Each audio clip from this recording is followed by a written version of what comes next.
Yang terhormat Kepala Satuan Tugas Akademi Integritas ACLC KPK, Ibu Swasti Putri Mahatmi.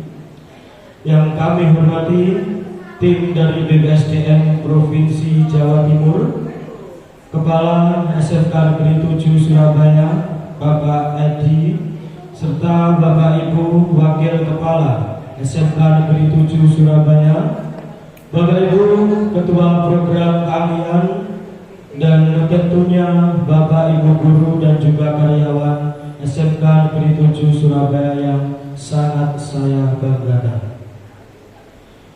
Pertama, marilah kita panjatkan puji syukur kehadirat Tuhan Yang Maha Esa, di mana pada kesempatan pagi hari ini kita senantiasa diberikan kesehatan dan juga kesempatan sekali lagi untuk menambah ilmu yang nantinya akan kita ikuti bersama penyuluhan anti korupsi dari Ibu Pengawas, yaitu Ibu Anastasia Lubojo, dalam keadaan sehat walafiat.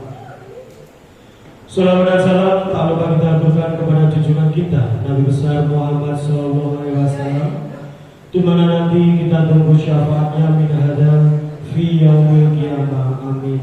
Amin ya rabbal alamin.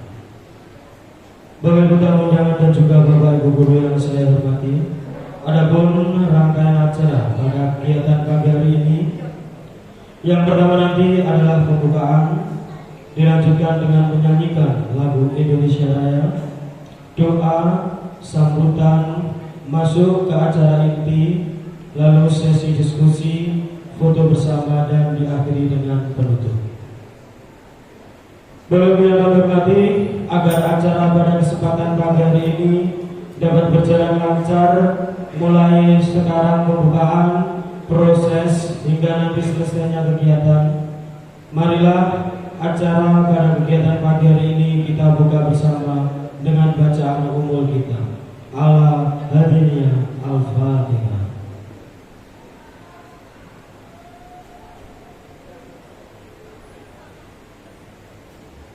Amin, amin ya rabbal alamin. Bapak Ibu yang kami hormati, untuk selanjutnya sebagai penghormatan kepada pahlawan dan juga cinta tanah air kita, marilah bersama-sama kita menyanyikan lagu Indonesia Raya.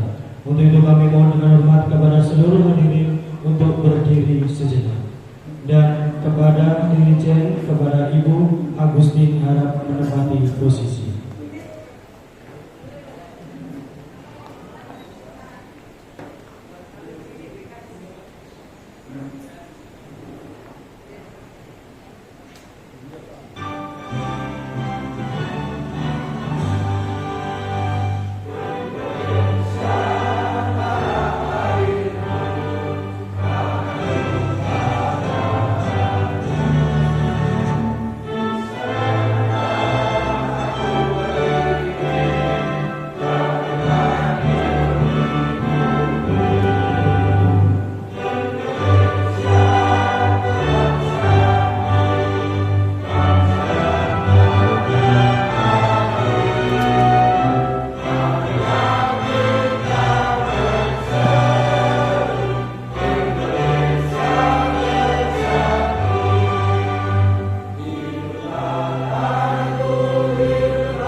untuk menambah keberkahan pada kegiatan pagi hari ini, sebelumnya marilah kita berdoa bersama-sama. Yang berkesempatan kali ini doa akan dipimpin oleh Ustadz Ahmad Syafi'i. Maka dari itu kepada beliau kami persilakan.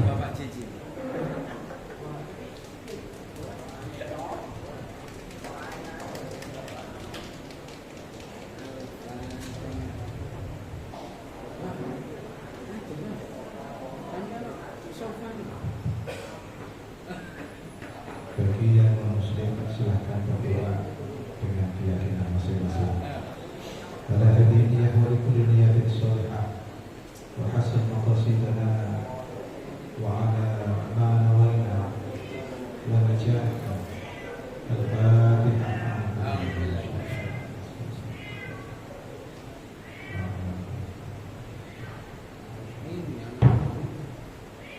A'udzu billahi minasyaitonir rajim. Bismillahirrahmanirrahim. Alhamdulillahirabbil alamin. Allahumma shalli ala sayyidina Muhammad wa ala ali sayyidina Muhammad. Allahumma inna nas'aluka bi asraril Fatihah wa bi barakatil Fatihah wa bi hidayatil Fatihah wa bi syafa'atil Fatihah ya farijal hamma ya kashifal gham an taghfira dhunubana wa tastur 'uyubana wa taqdiya hawaijana ya qadiyal hajat. Allahumma inna nas'aluka min khairi ma sa'alaka minhu 'abduka wa nabiyyuka Muhammad sallallahu alaihi wasallam wa na'udzu bika min syarri ma sta'adzaka minhu 'abduka wa nabiyyuka Muhammad sallallahu alaihi wasallam wa antal musta'an wa 'alaikal balagh wa la hawla wa la quwwata illa billahil 'aliyyil 'azim. Allahumma la tada' lana dhanban illa ghafartah wa la 'aiban illa satartah wa la hamman illa farajtah wa la daynan illa qadaitah wa la bala'an illa sallamtah wa la hajatan illa qadaitaha wa yassartaha. Allahumma inna nas'aluka salamatan fid din wa 'afiyatan fil jasad wa ziyadatan fil 'ilmi wa barakatan fil rizqi wa tawbatan qabla al-maut wa rahmatan 'inda al-maut wa maghfiratan ba'da al-maut. Allahumma hawwin 'alaina fi sakaratil maut wa najatan minan nar wa 'afwan 'inda al-hisab. Allahumma ij'al hadhihi al-buq'ah hadhihi al-madrasah buq'atan wa madrasatan mubarakah ila yaumil qiyamah. Allahumma ja'alna bil 'afiyati was salamah wa haqqina bit taqwa wal istiqamah wa a'idna min mujibati nadama innaka sami'ud du'a. Allahumma ja'al baldatana Indonesia hadhihi baldatan thayyibah aminatan mutmainnah tajri fiha ahkamuka wa sunnatu rasulika Muhammadin sallallahu alaihi wasallam. Rabbana taqabbal minna innaka antas samiul alim wa tub 'alaina innaka antat tawwabur rahim. Rabbana atina fid dunya hasanah wa fil akhirati hasanah wa qina adzaban nar. Wa sallallahu ala sayyidina Muhammadin wa ala alihi wasallam walhamdulillahi rabbil alamin. Bismillahirrahmanirrahim.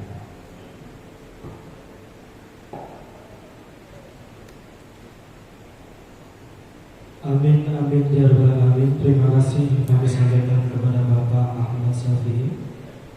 Bapak Ibu yang kami hormati, untuk selanjutnya adalah sambutan dari Kepala SMK Negeri 7 Surabaya.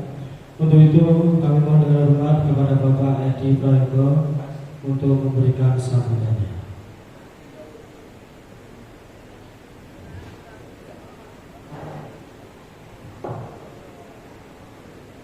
Terima kasih. Assalamualaikum warahmatullahi wabarakatuh.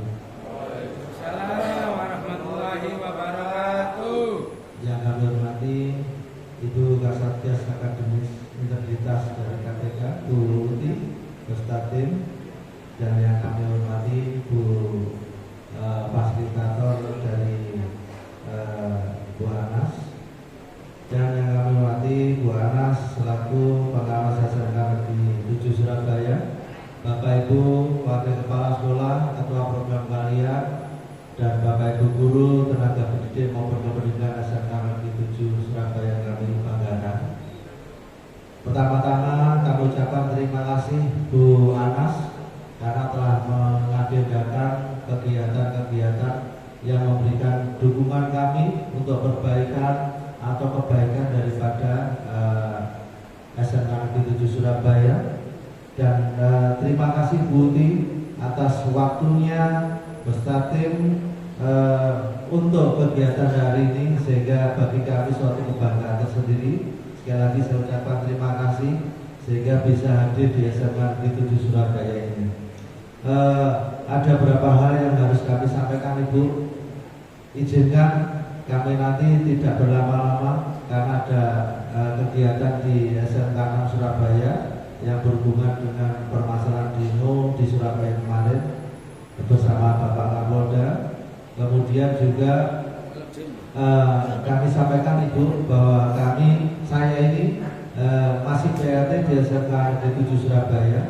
Kemarin barusan bulan Mei, sehingga ini merupakan waktu pendek saya tidak bisa memposisikan seperti harapan-harapan kita bersama. Intinya adalah kami semuanya telah berupaya semaksimal mungkin seluruh SMA negeri di Surabaya bagaimana kami harus melakukan sesuatu dengan baik, mengingat sekolah negeri tidak seperti periode-periode yang lalu. Kami dihinggapi permasalahan-permasalahan yang berhubungan dengan penganggaran, di mana kami dituntut untuk lebih baik dari sekolah-sekolah yang dianggap baik. Tetapi sisi yang lain, penganggaran kami juga sangat minim karena mungkin dulu ada komite, ada SPP dan sebagainya. Hari-hari ini tidak mungkin kamu melakukan itu, sehingga Pak, sekolah yang ada di Surabaya ataupun di daerah yang lain mungkin masalah kita sama. Kita dituntut untuk lebih baik, lebih jaya, lebih hebat, tetapi tanpa finansial yang baik pun kami akan terseok-seok. Dan ini kalau kita lihat Ibu, saya melihat sendiri, kalau sekolah swasta bisa bayarannya 10 juta untuk SPP-nya. Tapi kalau kita ini tidak ada SPP gratis dan sebagainya, kami dicambuk untuk lebih baik. Ini luar biasa kesulitan kami. Tapi bagi SMA Negeri 7 Surabaya bukan sesuatu yang tidak bisa dilakukan demi nama institusi SMA Negeri 7 Surabaya. Dengan demikian, terima kasih Bu Uti. Kami berharap dari bimbingan panjenengan, kami berharap dari apa yang jenengan sampaikan menjadi kebaikan kami untuk selanjutnya. Kalau toh mungkin pemahaman kami adalah kewajiban kami melalui panjenengan, kita akan lakukan sebaik mungkin, sehingga apa yang diharapkan oleh bangsa dan negara, utamanya hari-hari ini yang dimana kita sudah bekerja dengan baik, mungkin saja tidak dianggap sebuah kebaikan. Dan itu pernah saya sampaikan pada teman-teman semuanya, bahwa kita bekerja itu layaknya kita naik onta. Kita naik onta sendirian, anak kita membimbing dianggap salah.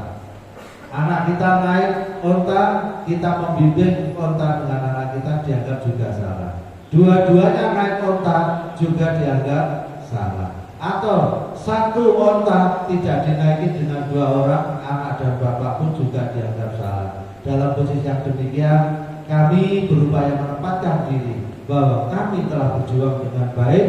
Jikalau ada kekurangan, itulah makna kehidupan, bahwa tidak akan mungkin sempurna tanpa kritik dan saran atau bimbingan dari yang lain. Untuk itu, kritik, saran, bimbingan, pemahaman untuk selanjutnya kami berharap dari Bu Uti berkenaan kebaikan-kebaikan yang akan dan setelah kami lakukan, atau kekurangan yang mungkin belum kami lakukan. Demikian kiranya saya kiri. Wassalamualaikum warahmatullahi wabarakatuh. Waalaikumsalam warahmatullahi wabarakatuh.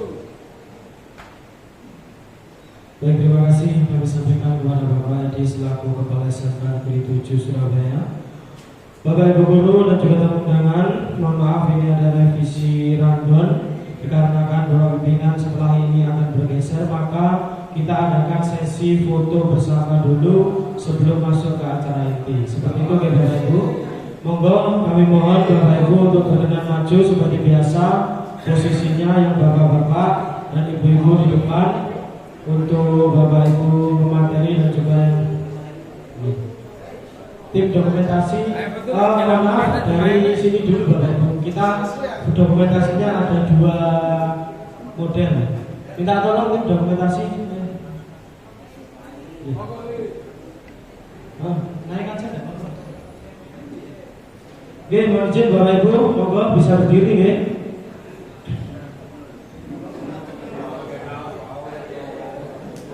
Baik, posisi biasa dulu ya. Sikap sempurna, sudah siap Mas? Saya bantu hitung. Oke, 3, 2, 1, jebret, jebret, jebret. Oke, sudah. Mungkin bisa jempolnya Bapak Ibu. Oke, jempol dulu. Ibu-ibu, ngapunten karena posisi di kiri, jempol kiri. Bapak-bapak di sebelah kanan, jempol kanan. Monggo, sudah siap Mas? Oke, saya hitung 3, 2, 1, jebret, jebret. Oke, sudah. Mungkin ada tanda dari anti narkoba. Oh, tolak korupsi seperti ini, ya. Monggo Bapak Ibu tangannya bisa seperti ini. Oke, siap. 3, 2, 1, jebret, jebret. Oke, sudah. Sambut. Oh, terakhir 7 seperti biasa. Oke, 7. Oke, 1, 2, 3, jebret, jebret. Sudah. Berarti dokumentasi cukup dari sebelah sini. Oke. Oke. Baik, terima kasih Bapak Ibu. Dipersilakan duduk kembali. Kok dikit tajai ini. Oh ya, makan saja. Oke. Mohon izin Bapak Ibu makan aja untuk berkenan di depan. Nanti dokumentasi kita ambil dari belakang.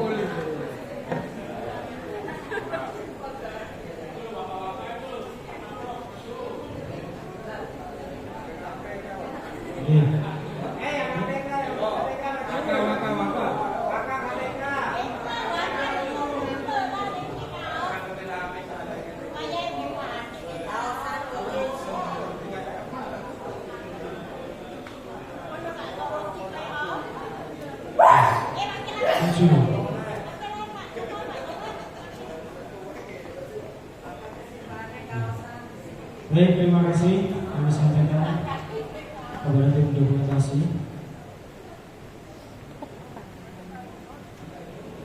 Merdeka, merdeka.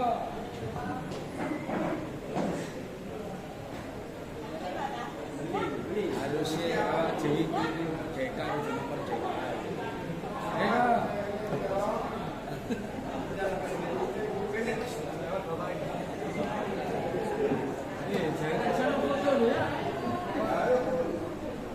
Baik Bapak Ibu, untuk selanjutnya marilah kita memasuki acara inti yaitu penyuluhan anti korupsi guru tenaga kependidikan SMK Negeri 7 Surabaya berintegritas. Maka dari itu sambutan dan juga mohon tepuk tangan yang meriah kita berikan kepada Ibu Anastasia selaku pengawas cabang dinas wilayah Sidoarjo. Kepada beliau kami persilakan.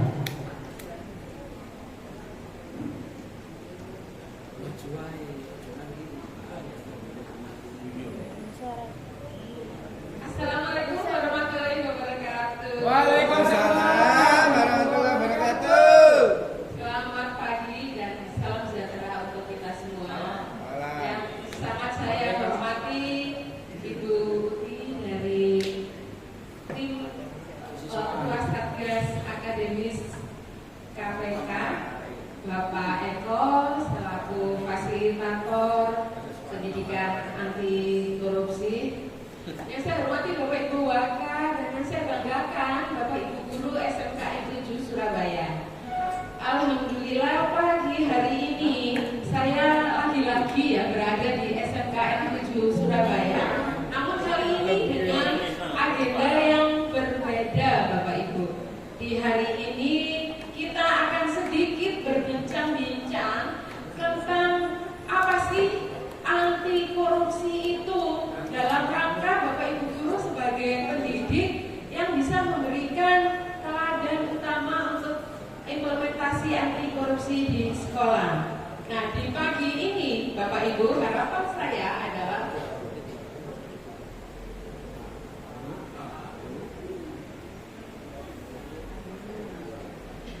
maaf ya. Kenapa?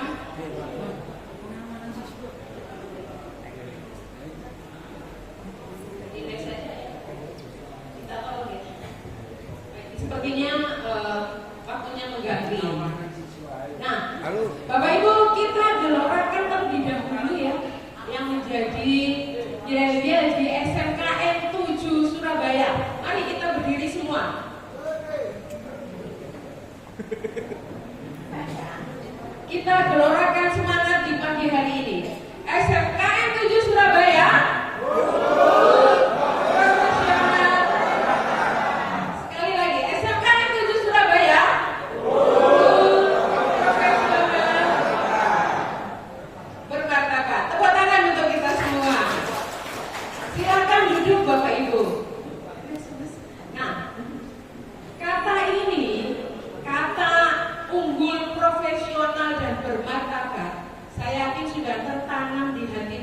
dalam pelaksanaan sehari-hari.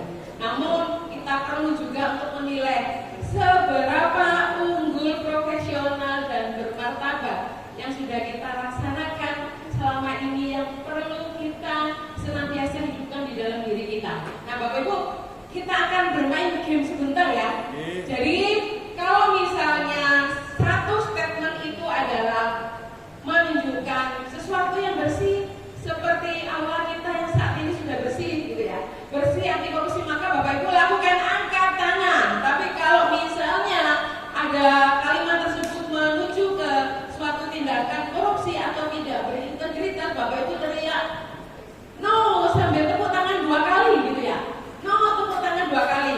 Kalau sesuai, maka Bapak Ibu yes, saya tambahin yes gitu ya, biar ada suaranya. Oke, kita mulai. Yang pertama, datang ke kelas sesuai jadwal mengajar.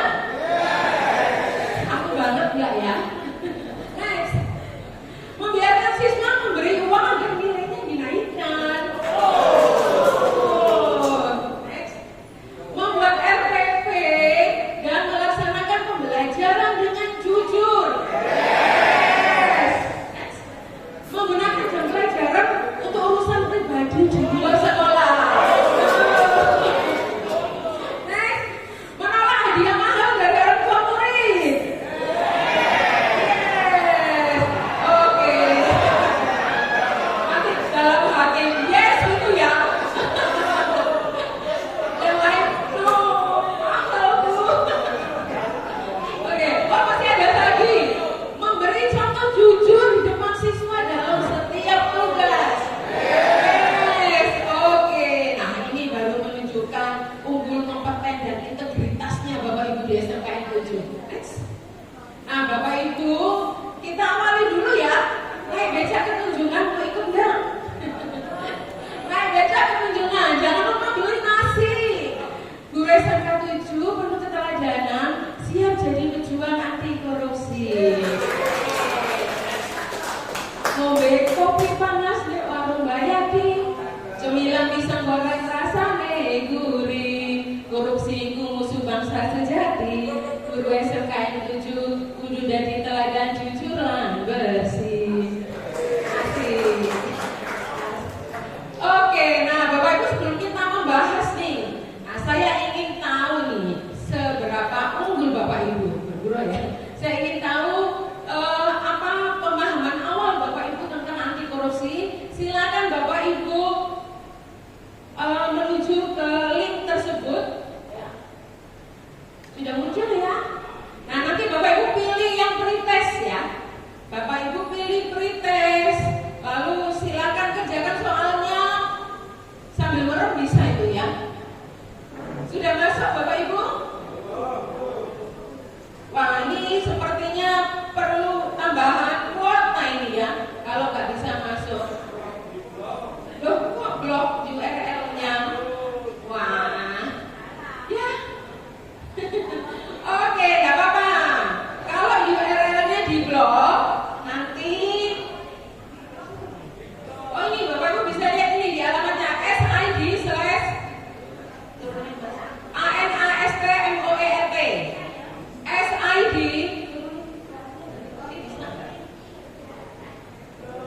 SID, Bapak Ibu buka browsernya, tulis SID/ANAST. Nah ini Bapak Ibu, sharing jadi bisa ya.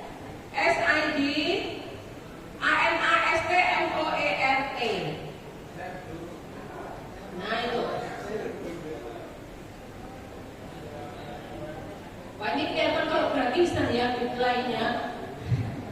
Tiba-tiba di blok gitu. Mas diturunin bisa nggak biar kebaca? Ininya dikecilin aja, ininya dikecilkan. Oke, Bapak Ibu, ada yang sudah boleh? Nah, saya beri waktu 3 menit.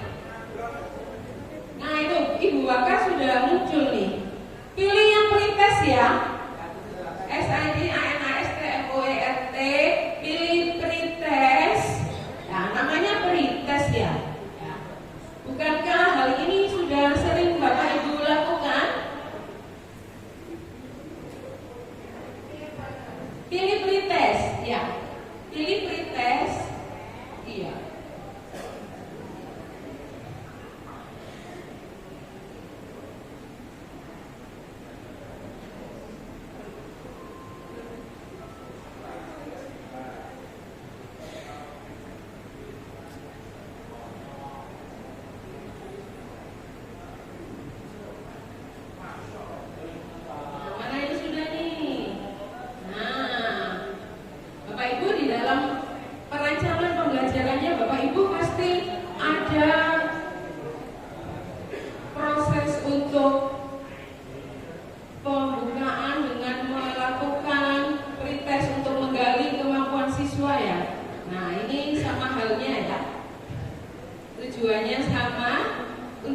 sekali kemampuan Bapak Ibu. Jadi seperti kuliah ya.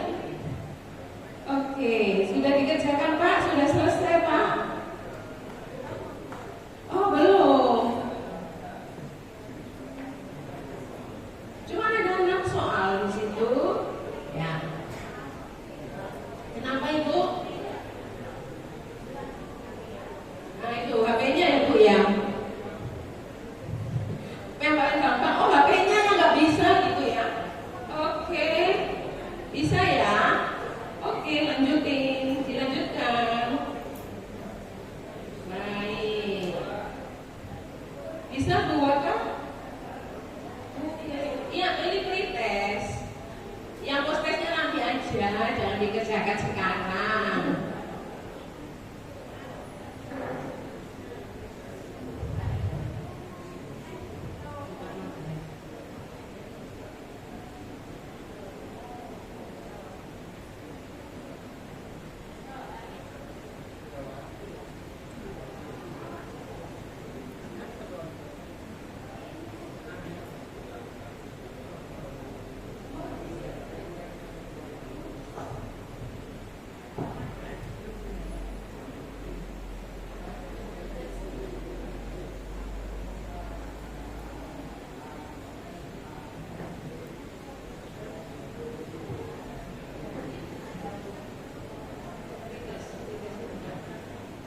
Berapakah yang sudah menjawab? Belum ada yang selesai ya.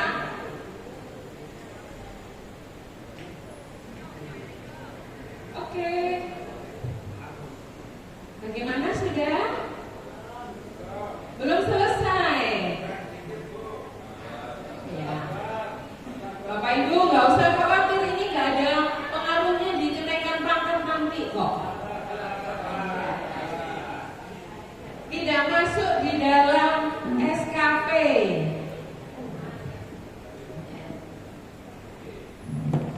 Tidak masuk di dalam SKP kok.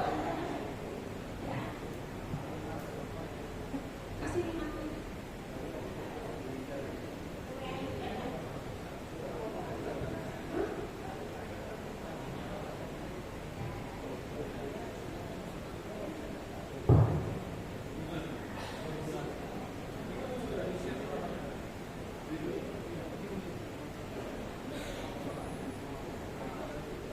Baik.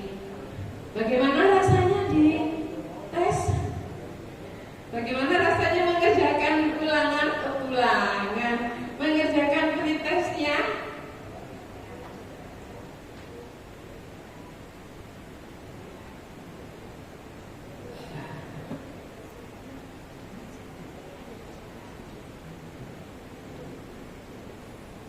Wah, serius banget ya.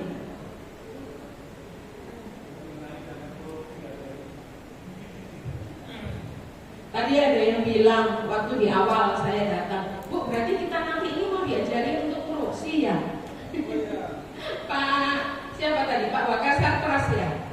Oh, mantap, benar nggak ya? Saya nggak salah melihat kan Pak ya? Oh gitu. Bukan Wakasar Pras ya? Oh gitu. Oh Pak Haris sekarang apa Pak? Ya, tadi Pak Hari kita diajarin Bapak Ibu, Bu, nanti ini berarti kita diajarin korupsi gitu ya Bu ya? Begitu tadi pertama kali datang tadi. Nah, kita lihat nih Pak Hari dapat berapa ya nanti ya? Oke, baru berapa yang menjawab nih? 9. Oke, sambil ditunggu prosesnya. Bapak Ibu biasanya kalau muridnya pretest, nah, kalau anak-anak SMK 7 nggak pakai mikir gitu ya, kadang-kadang ada yang cerita ke saya, anak-anak itu kalau ada soal pilihan ganda asal tek gitu ya. Namun ternyata Bapak Ibu gurunya enggak ya, Bapak Ibu gurunya benar-benar dibaca soalnya gitu. Kalau anak-anak ya ada yang cerita tuh, anak-anak tuh ngerjakan literasi numerasi nggak sampai 1 jam gitu ya Pak Sandi ya, 15 menit loh sudah selesai gitu. Padahal Bapak Ibu kerjakan 6 soal, ternyata lumayan gitu ya. Berarti Bapak Ibu sudah berinteraksi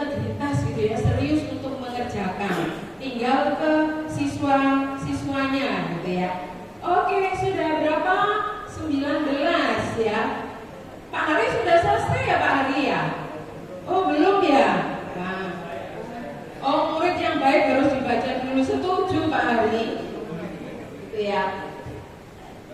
Baik, Bapak Ibu, sambil yang lain mengerjakan, sudah selesai ya Pak ya. Lihat skornya berapa Pak? Skornya Pak? Nggak berani. Nggak berani Bapak Ibu. Pak siapa? Pak Febri ya. Sudah selesai, saya minta dia skornya nggak berani. Padahal ini loh nggak masuk di SKP, gitu ya. Nggak masuk di SKP, jadi nggak apa-apa. Baik Bapak Ibu, sambil menunggu, tapi saya berharap semua yang ada di sini menyelesaikan ya. Pak Ketut sudah selesai ya? Benar nggak ya Pak Ketut? Saya kadang-kadang takut salah memanggil nama gitu ya. Pak Putu ya ampun, Ketut dari mana gitu ya? Iya. Ya. Baik, sudah 28. Oke. Baik Bapak Ibu, sambil mengerjakan, izinkan untuk sedikit melanjutkan ya.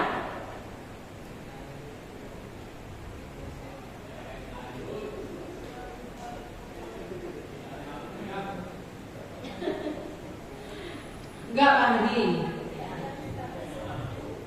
Gitu ya Pak Ari, baik. Oke, Bapak Ibu. Oh. Iya. Baik, terima kasih ya Pak Ari remindernya. Benar nggak ya? Oke, Bapak Ibu, sambil Bapak Ibu mengerjakan. Halo.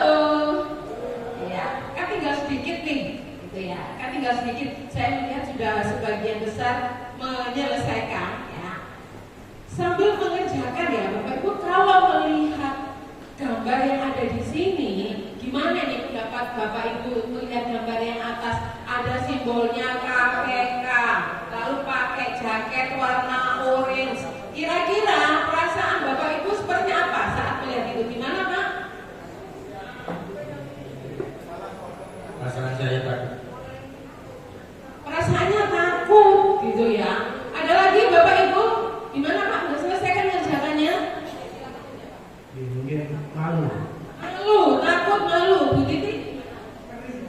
Ngeri, takut, malu, ngeri gitu ya. Saat kita melihat seseorang yang pakai jaket berwarna yang mencolok itu. Nah Bapak Ibu, seandainya di hadapan Bapak Ibu nih ada dua amplop nih, ada amplop A dan amplop 2. Next. Nah, ini secara umum misalnya ini Pak Cahyo mendapatkan amplop yang A, Ibu Titi mendapatkan amplop yang kedua. Kita lihat isinya ya. Saat mendapatkan amplop, waduh apa ya ini isinya? Amplop yang pertama. Nah ternyata isinya adalah permen gitu ya. Isinya cuma pulpen. Isinya ya yang nggak berjanji gitu ya. Lalu yang B, Bu Titi ya, dapat tulisan. Tulisannya adalah Anda menolak gratifikasi, Anda pahlawan integritas.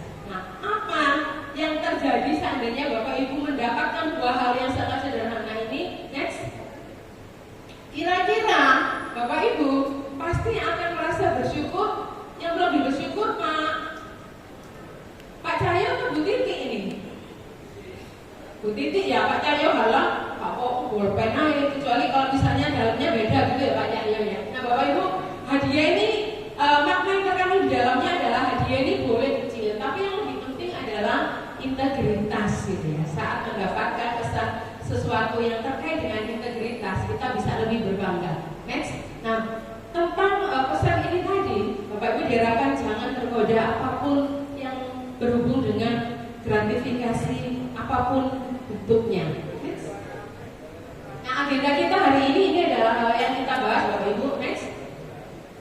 Yang pertama adalah dari judul tadi. Apa sih tentang korupsi itu? Bapak Ibu sering mendengar. Ada di sini guru PKN angkat tangan. Sedang di kelas kan? Atau nggak berani angkat tangan guru PKN? Oh ya, Bapak guru PKN, Ibu, oh bukan.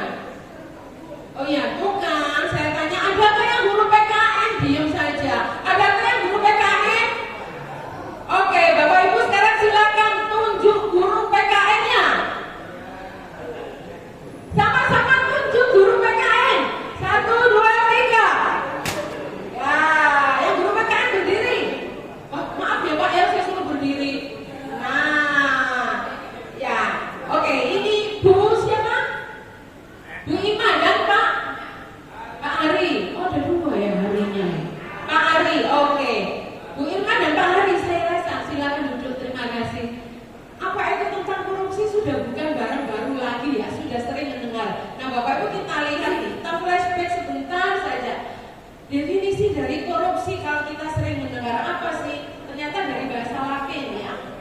Artinya adalah busuk ya, sesuatu yang rusak, menggoyahkan gitu, memutarbalikkan. Nah, kalau dalam kamus besar bahasa Indonesia, ini adalah definisi korupsi adalah penyelewengan, penyalahgunaan jabatan, ya, ataupun untuk kepentingan pribadi, kepentingan golongan, termasuk kepentingan keluarga. Next. Menurut definisi Transparansi Internasional, ya, korupsi adalah penyalahgunaan kekuasaan yang dipercayakan untuk keuntungan pribadi. Bapak Ibu, ternyata korupsi itu bukan hanya mungkin ya secara pribadi saya saat melihat mindset saya di awal kalau mendengar kata korupsi itu sesuatu yang besar begitu ya, sesuatu yang besar. Namun korupsi ini ternyata ada tiga jenis menurut definisi ini. Ada yang disebut petty corruption. Kalau yang jurusan ekonomi ataupun di TU yang bendahara pasti sudah sering mendengar kata petty ya. Petty itu bukan petty yang tetangga depan sekolah ini gitu ya. Petty kalau di dalam ekonomi apa biasanya? Kalau misalnya sering mendengar kata petty,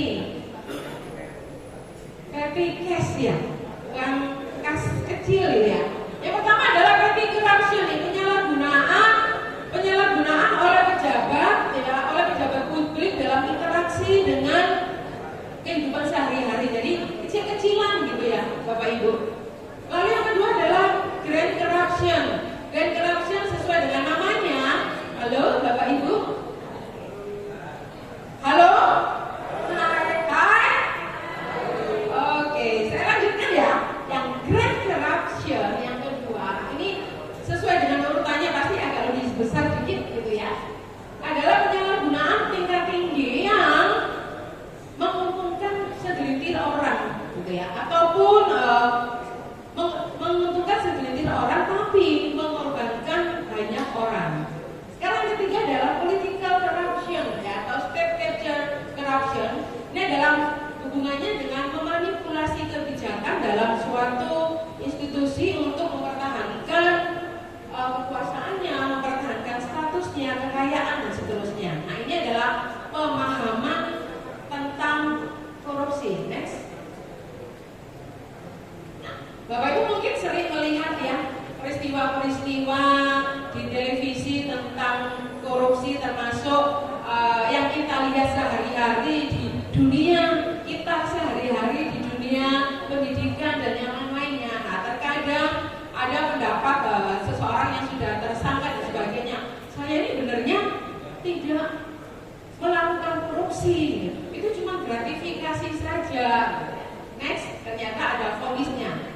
Nah, ini adalah beberapa temuan tindak pidana korupsi di Indonesia. Ternyata ada 1052 kasus, sangat besar sekali ya Bapak Ibu ya.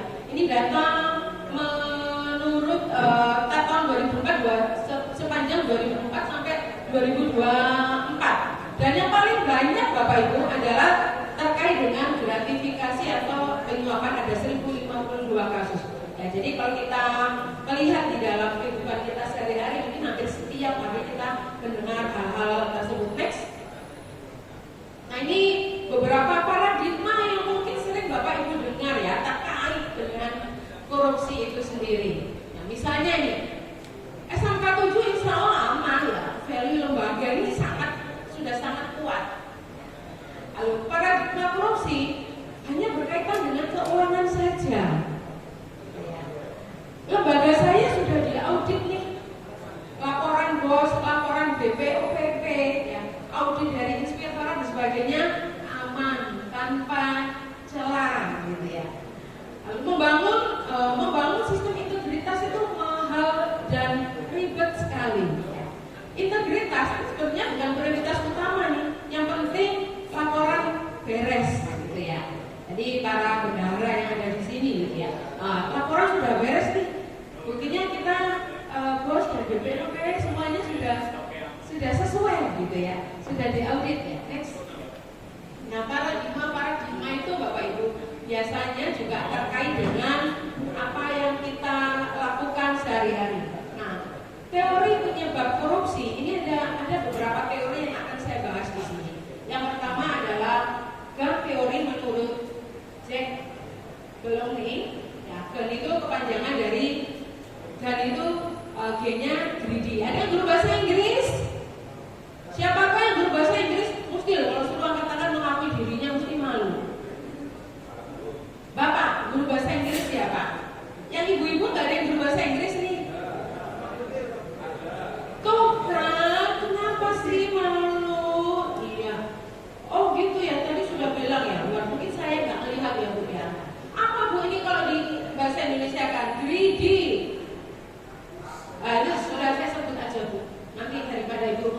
Greedy. Greedy itu artinya apa, Bu? Rakus. Ibu melihat saya saja, nggak usah lihat tulisan. Greedy. Iya, nggak apa-apa, Bu. Tenang aja, ada saya yang membacakan. Greedy artinya apa, Bu? Haus, rakus. Ya, sesuai dengan teori ini. Jadi nomor 1 itu bisa jadi adalah tentang kerakusan, gitu ya. Opportunity, kesempatan, need, kebutuhan. Jadi belajar bahasa Inggris ya Bapak Ibu ya.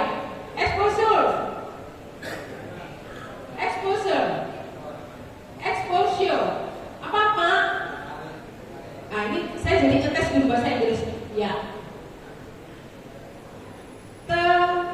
Tekanan. Ibu lihat saya saja. Oke. Nah ini teori dari Gandhi. Nanti kita bahas satu-satu ada apa di dalamnya. Teori yang kedua adalah menurut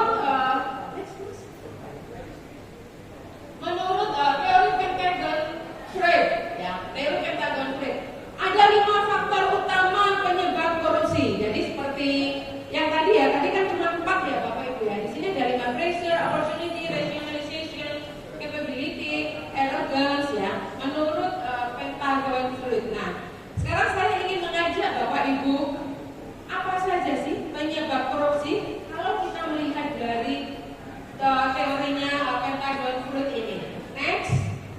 Nah, yang pertama, Bapak Ibu bisa memberikan contoh pressure, ini tekanan dari internal, baik personal ataupun lembaga SMK 7 ataupun dari eksternal. Yang ketua jurusan TKJ siapa ya? Nah, contohnya apa Pak? Seandainya Bapak melihat ada tindak korupsi tetapi berasal dari pressure nih, dari tekanan, kira-kira apa ini? Silakan Pak, TKJ ya. Bapak. Teman-teman bisa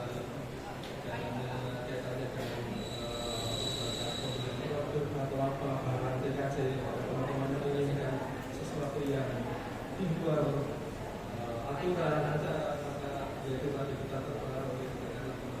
Oke, menurut Bapak Ketua Jurusan TKJ, ternyata salah satunya adalah pengalamannya adalah adanya tekanan dari teman-teman. Hai teman-teman TKJ, nanti ketua jurusannya kurus pusing karena yang sudah diprogram untuk pembelian bahan-bahan untuk TKJ. Teman-teman mintanya aneh-aneh yang lain-lain. Nah ini tuh Bapak berani untuk apa ini Pak? Iya. Oke, next. Dari juga opportunity, kesempatan. Ada sistem yang lemah itu dalam jadi keluar. Ketua jurusan TKR mana ya? Teknik kendaraan ringan.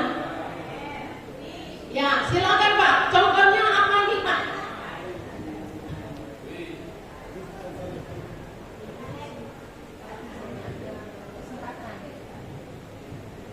Contoh korupsi apabila ada kesempatan.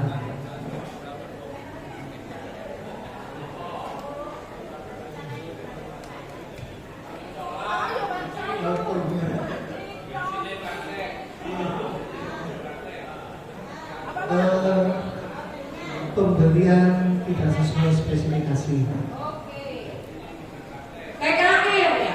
Pembelian nggak sesuai dengan spesifikasi. Loh, ini ada peluang Pak. Nah, ada kesempatan Pak. Jadi dibeli tidak sesuai dengan spesifikasi. Dan next.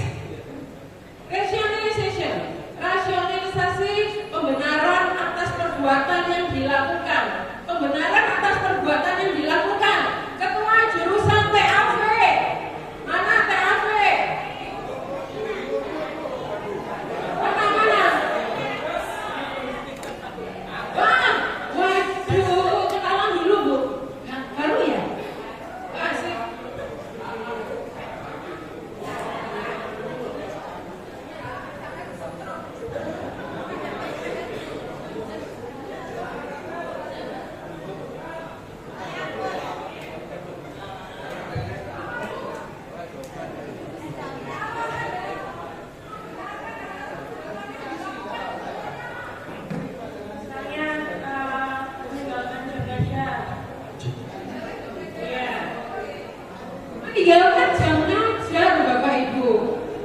seperti di ya udah, yang itu adalah hal yang biasa gitu ya.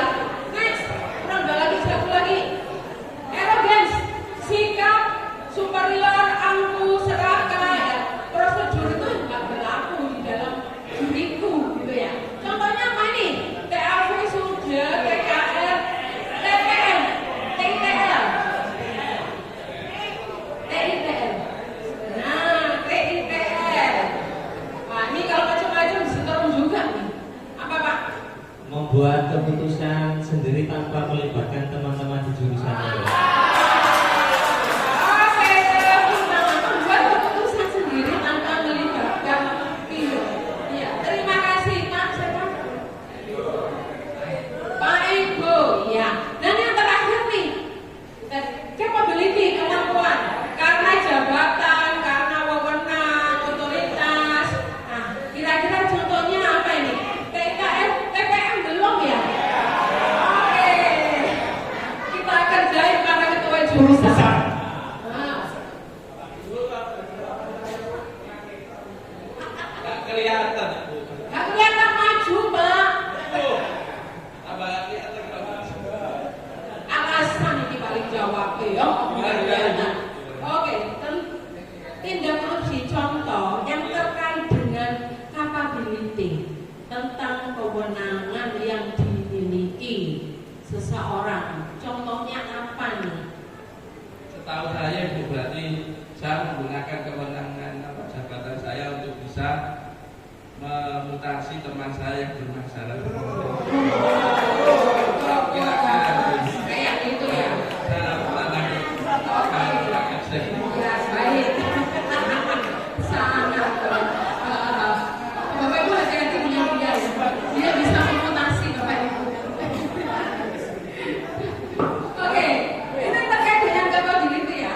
Terima kasih para Bapak Ibu ketua jurusan. Nanti semuanya dapat. Saya kok enggak di jalan, saya dicegah ini nanti. Stiker Pak. Itu kupon Pak, nanti ditukar. Ya, bisa ditukar. Oh, belum dapat ya Bu ya? Wah, maaf ya Bu ya. Duh, saya di minus sedikit wes belum umum ya. Bu, maaf ya. Baik Bapak Ibu, nah terima kasih para ketua jurusan sudah memberikan contoh-contoh beberapa tindak korupsi yang sesuai dengan pemahaman yang dibuat oleh Pentagon Free tadi. Nah ini contoh-contoh yang sudah ada sih. Yang tadi kan dalam pressure nih. Nah, misalnya ada yang suka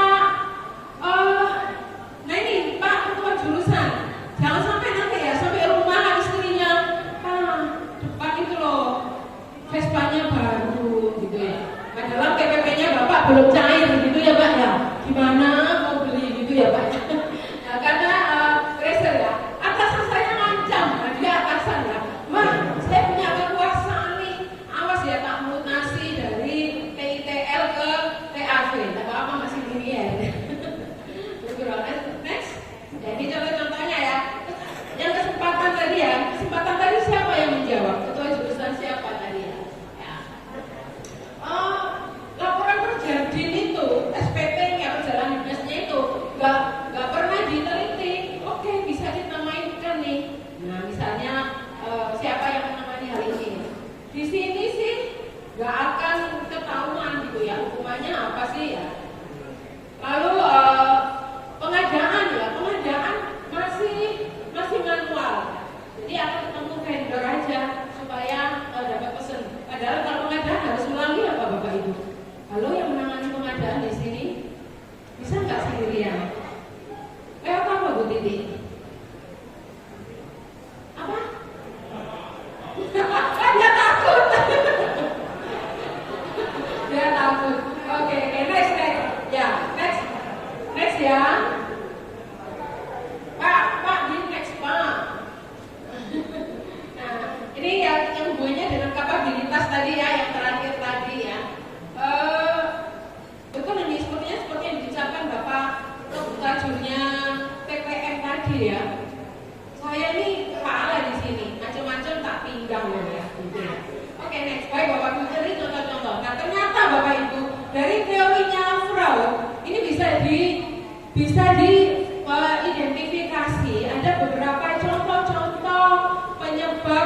korupsi. Nah, Bapak Ibu, kita lihat yang pertama. Ternyata nomor satu faktor penyebab korupsi ini adalah gaya hidup. Angkat tangan untuk ibu-ibu, tepuk tangan untuk ibu-ibu. Kenapa tepuk tangan ke ibu-ibu? Sini ini dekat PGS ya. Sini ini dekat PGS ya. Jadi terkadang, wah, saya mau ke PGS nih, sedang ada, enggak pernah ya. Masuk PGS rek PP, ngono ya. Masuk ke PGS. Oh ya, tiap Jumat mampir ya ke PGS ya, gitu ya. Nggak apa-apa, bapak ibu. Saya dulu pernah gitu soalnya. Bapak-bapaknya Jumatan, ibu-ibunya tawaf di PGS, gitu ya. Gaya hidup bapak ibu. Ternyata nomor satu adalah gaya hidup. Jadi hati-hati ya, dekat dengan PGS. Nah, nanti PGS sepi nggak boleh ya. Yang kedua adalah pasangan. Nah ini bapak ibu, terkadang nih istri-istrinya, suami-suaminya gitu ya. Wah sekarang lagi tren ini nih, kenapa kita tidak beli di sana dekatnya Suramadu itu sudah ada perumahan-perumahan baru loh. Gimana kita tidak beli di sana, gitu ya? Ya tidak masalah sih ya kalau misalnya memungkinkan untuk hal itu, tetapi kalau melakukan yang di luar kemampuan. Ini adalah pasangan ini ternyata sangat berpengaruh. Ada 199 kasus. Yang gaya hidupnya ada 394 kasus. Yang ketiga adalah tekanan keuangan Bapak Ibu.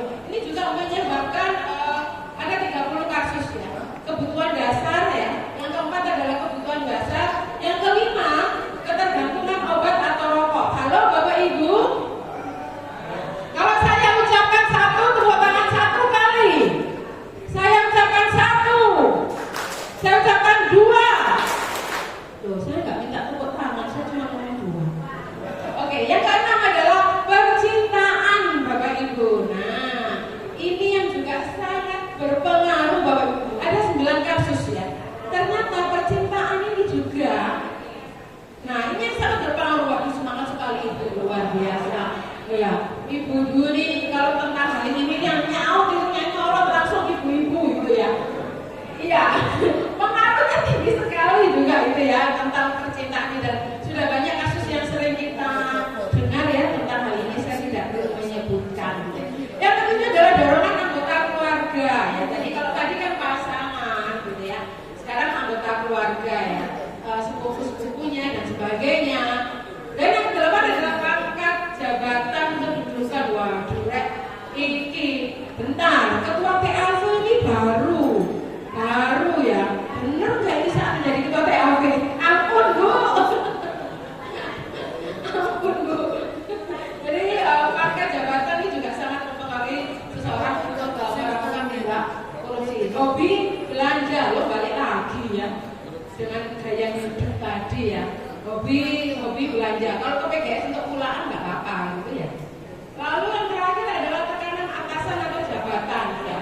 Jadi terkadang pimpinan kita seringkali melakukan kembali lagi ke pressure tadi, sehingga bisa menyebabkan kita melakukan suatu tindakan korupsi. Nah itu tadi adalah faktor-faktor penyebab korupsi. Ini bisa diputerin bentar ya videonya ya. Cuma 3 menit kok.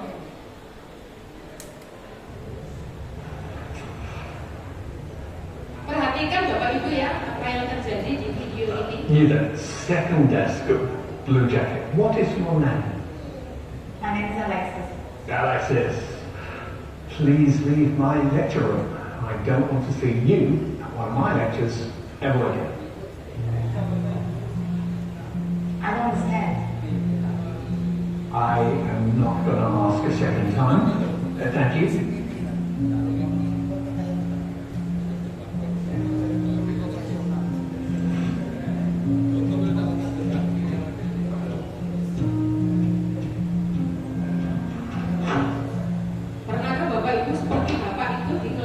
Why are there laws? What are laws for? Anyone? Social order? To protect a person's personal rights. So that you carry out the government? Justice? Thank you. Tell me, was I unfair to your classmate just now? Indeed I was. So, why didn't any of you protest? Why didn't any of you try and stop me? Why didn't you want to prevent this injustice? You see, what you have just learned, you wouldn't have understood in 1,000 hours of lectures unless you lived it. You didn't say anything because you weren't affected yourself. And this attitude speaks against you and against life. You think it doesn't concern you, so it's none of your business. Well, I'm here to say, if you don't help bring about justice, then one day you too may experience injustice, and there will be nobody there to stand before you. Truth and justice lives through us all, and we must fight for it. Because in life and work, we often live next to each other, but not with each other. We console ourselves that the problems of others are nothing to do with us, none of our business. And we go home glad at night at despair, but it's about standing up for each other. Every day an injustice happens in business, sport, or on the tram. Relying on someone else to take care of it is not good enough. It is our duty to be there for others, to speak up for others when they cannot. I am here to teach you the power of your voice. I want you to learn critical thinking to empower you to stand up for what is right, even if it means going against what everyone else is doing. Let's begin. Oke, Bapak Ibu. Nah, ini sebenarnya adalah sebuah perenungan untuk Bapak Ibu. Nah, kira-kira ada yang bisa memberi komentar ya saat melihat itu tadi, apa Pak menurut Bapak? Kita harus berani bersuara. Harus berani bersuara. Ada lagi? Ini Pak, berani jujur, ya Pak. Ada lagi? Ya, silakan Pak. Kita harus mempunyai keberanian untuk membela hak orang lain yang dilanggar. Jadi dari yang pikir tadi kan ada yang mahasiswa dikeluarkan karena dia nggak merasa bersalah. Tapi yang lain diam saja, berarti kan tidak berdampak pada yang lain. Maksudnya yang lain juga bersuara. Kalau itu terjadi pada saya, bagaimana? Nah, kita berani dulu. Tepuk tangan Pak Ari, luar biasa. Harus berani bersuara saat melihat orang lain diperlakukan dengan tidak adil. Nah, dua dari yang dikatakan yang di awal tadi harus berani. Maka ya saya ingin memberikan ini untuk Bapak. Ya, semoga selalu nanti berani jujur ya Pak. Ya.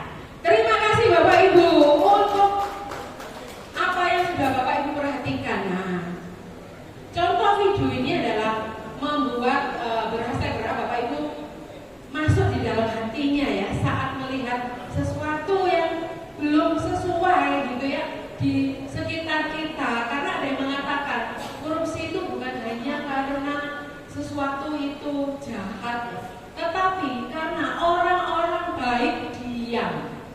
Nah, ada statement yang mengatakan seperti itu. Dan video ini adalah menunjukkan salah satu hal tentang bagaimana kita harus berani bersuara terhadap hal-hal yang tidak tepat, terhadap hal-hal yang tidak adil. Next. Dari video tersebut Bapak Ibu, mari kita bersama-sama kenali istilah-istilah di dalam korupsi yang tidak hanya korupsi ya. Ada gratifikasi, ada pemerasan.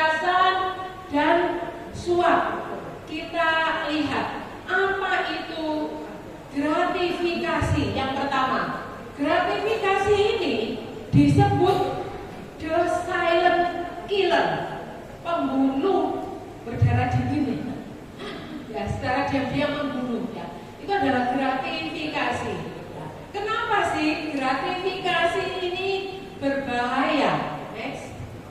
Nah, ini definisinya gratifikasi ya. Gratifikasi itu pemberian uang, barang, ada raba, diskon, komisi, pinjaman tanpa bunga, tiket perjalanan yang diberikan, fasilitas penginapan, perjalanan wisata, dan seterusnya. Kalau menurut Kamus Besar Bahasa Indonesia, gratifikasi itu adalah uang hadiah kepada pegawai di luar gaji yang telah ditentukan. Uang hadiah bukan honor ya, bedakan dengan apa itu ya. Nah, next. Itu definisi gratis. Sekarang contoh nih, contoh kasus yang pertama ya. Menjelang hari raya, beberapa orang tua murid itu ngirimin parcel isinya makanan dan minuman ke ruang guru sebagai bentuk terima kasih. Pertanyaannya adalah, apakah itu hadiah tulus atau gratifikasi, Bapak Ibu?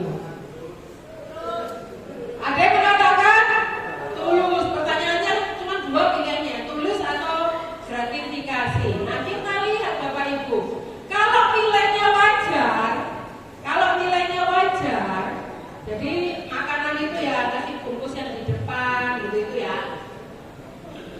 Kalau nilainya wajar, nggak terkait jabatan dan itu dilaporkan, ya itu masih bisa diterima.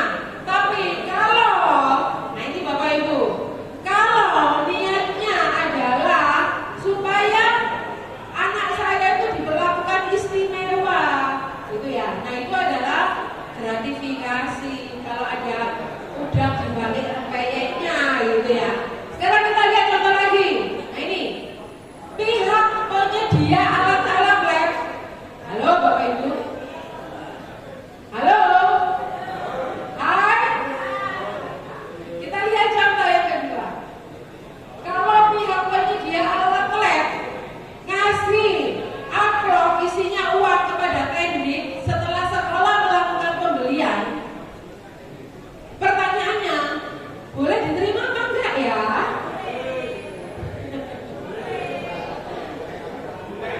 Setelah penjelasannya adalah, nah ini juga masuk gratifikasi terlarang Bapak Ibu. Karena jelas itu ada hubungan antara jabatan ya, dan sebagai vendor ya, karena ini akan menimbulkan konflik kepentingan.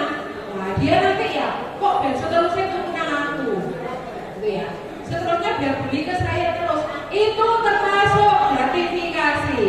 Next, contoh lagi, loh pendapat karuan ini yo. Oke, itu sama ya. Ini murid ini sering kita lihat.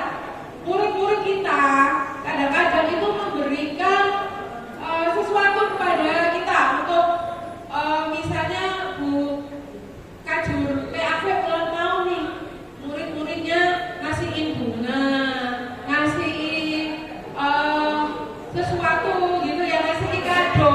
Apakah gratifikasi yang diterima Bu Kajur PAV ini? Nah, kalau nilainya kecil, nggak terkait janji gitu ya, wajar secara budaya ya. Kalau ulang tahun kan budaya gitu ya, wajar secara budaya ini boleh gitu ya, boleh diterima Bu, kecuali kalau ngasihnya itu kunci ya kunci tapi ada fotonya gitu ya. Oke, nah ini contoh beberapa Bapak Ibu. Misalnya nih orang tua murid itu adalah memberikan ya saat rapotan gitu ya, ngasih tambahan gitu ya supaya raportnya anaknya bagus atau ijazah segera diproses. Ya, apakah itu masuk gratifikasi? Pungli malahan gitu ya. Malah itu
gimana proses keuangan mereka. Nah, tapi kalau dilaporkan, saya ada pemeriksaan, oh enggak, saya nggak terima, sudah dilaporkan nih, nah, sudah dilaporkan, aman Bapak Ibu, gitu ya. Nah, gratifikasi ini ada apa saja sih yang wajib dilaporkan dan apa yang tidak wajib. Kita lihat next, ya, dilihat Bapak Ibu ya.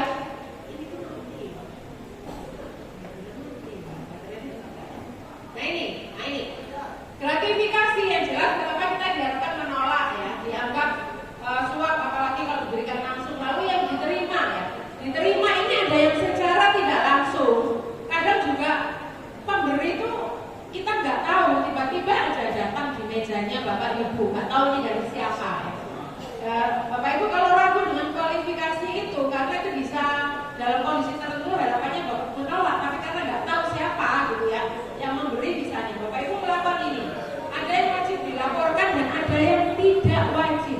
Yang wajib dilaporkan adalah misalnya ini Bapak Ibu terkait bahwa itu adalah barang-barang milik negara, milik penerima, lalu tentang hubungannya dengan kedinasan ya, sifatnya apresiatif. Tapi kalau yang ada yang tidak wajib dilaporkan, ada peraturannya, jadi tidak usah khawatir. Bapak Ibu bisa melihat jenis-jenis yang tidak dilaporkan ini ya. Yang wajib dilaporkan misalnya ini Bapak Ibu ya, berhubungan dengan jabatan atau Bapak Ibu sebagai pemegang bendahara di sekolah satras atau waka, maksud saya yang menangani yang terhadap pembelian peralatan praktek dan sebagainya ya. Ini berhubungan dengan jabatan ya, namun berlawanan dengan kewajiban dan tugas Bapak Ibu. Nah itu yang wajib dilaporkan. Yang tidak wajib dilaporkan seperti ini Bapak Ibu, ada, nah ini berlaku umum gitu ya, misalnya nilainya ya memenuhi prinsip kewajaran atau kepatuhan yang ada hubungannya dengan adat istiadat tadi ya, berada di daerah tertentu hubungannya tidak bertentangan dengan peraturan sebagai wujud ekspresi dari keramah-tamahan ya, itu boleh. Nanti bisa ada 17 jenis ini Bapak Ibu ya, Bapak Ibu bisa searching. Jadi saat menerima ini gratifikasi apa enggak ya, wajib dilaporkan apa enggak ya, silakan lihat di sini ada 17 jenis yang tidak wajib dilaporkan gitu ya. Termasuk di sini Bapak Ibu. Nah ini ya, misalnya ini, nah Bu siapa ketua jurusan TAW ini ulang tahun nih, ulang tahun, nah, tapi mau diberi hadiah total 300.000 misalnya maksimal, nah itu tidak masalah gitu ya, tidak usah dilaporkan ya. Atau praktek ini sesama rekan kerja dalam bentuk uang paling banyak 200.000 ya, ini biar ketua jurusanku ini tetap aja aku tak terakhir makan, kalau masih 200.000 enggak apa-apa dalam 1 tahun. Ini teman-temannya semedit ini bisa jadi alasan kita yang murid-murid ya, tak apa-apa aku terakhir loh, nggak sampai 200.000 aman gitu ya, aman terakhir kan cukup kayak 50.000 di taruh depan itu, nah, misalnya gitu Bapak Ibu ya. Ada 17 jenis ini. Oke, sekarang kita lihat Bapak Ibu. Bapak Ibu kalau saya katakan satu, tepuk satu, Bapak Ibu tepuk satu, saya bilang tepuk dua, dan seterusnya ya. Tepuk satu, tepuk dua, tepuk tiga, 4. Oh kan, berarti ada yang nggak konsen. Kan saya cuma ngomong 4. Nah, kok berapa sen? Ada yang nggak konsen ini. SMKN 7 Surabaya. Oke, kita lanjutkan. Kalau tadi sudah pemahaman tentang gratifikasi, sekarang kita lihat apa ini suap, pemerasan gitu ya. Nah ini penyuapan ini terjadi apabila ada transaksional. Nah, kalau gratifikasi itu kan menerima saja ya, sifatnya pasif. Tapi kalau sifatnya transaksional itu adalah penyuapan. Nah, ada oli, saya akan beli oli di tokomu untuk prakteknya anak-anak nih. Nah, transaksional kan ya. Ini apa harganya? 10% dari aku gitu ya. Nah, itu transaksional, itu masuk dalam penyuapan ya. Lalu yang penjualnya setuju, oke, kita main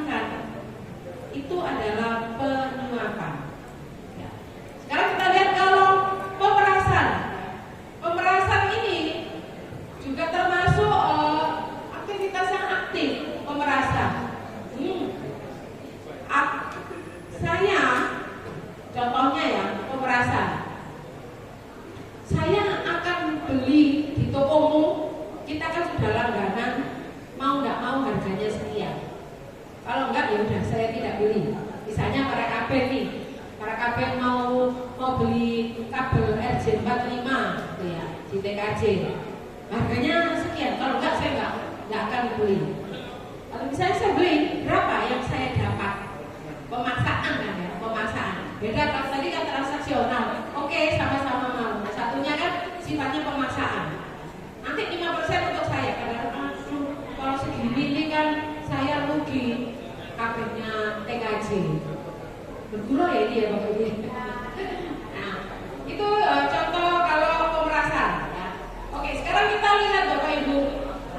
Dikatakan pemerasan apabila adanya permintaan yang sepihak dari pejabat. Permintaan sepihak dari kabelnya TKJ tadi, gitu ya. Bersifat memaksa untuk menyalahgunakan kekuasaan, itu pemerasan. Sedangkan suap transaksional ya, pertemuan kehendak antara pemberi dan penerima dilakukan secara tertutup. Dan gratifikasi yang kita bahas tadi adalah terkadang gratifikasi ini seringkali bersifat inventif atau tanam budi gitu ya. Nah, dia sudah sering membantu saya gitu ya.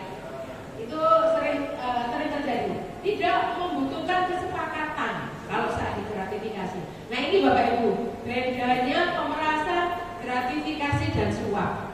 Tadi Bapak Ibu sudah menjawab soal ini kan ya. Nah, sekarang tahu bedanya ya, apa itu gratifikasi, pemerasan dan suap. Tadi kan ada soalnya tentang ini ya. Oke. Nah, apa sih bahaya dan dampaknya korupsi ini Bapak Ibu? Nah, dampak korupsi ini macam-macam ya.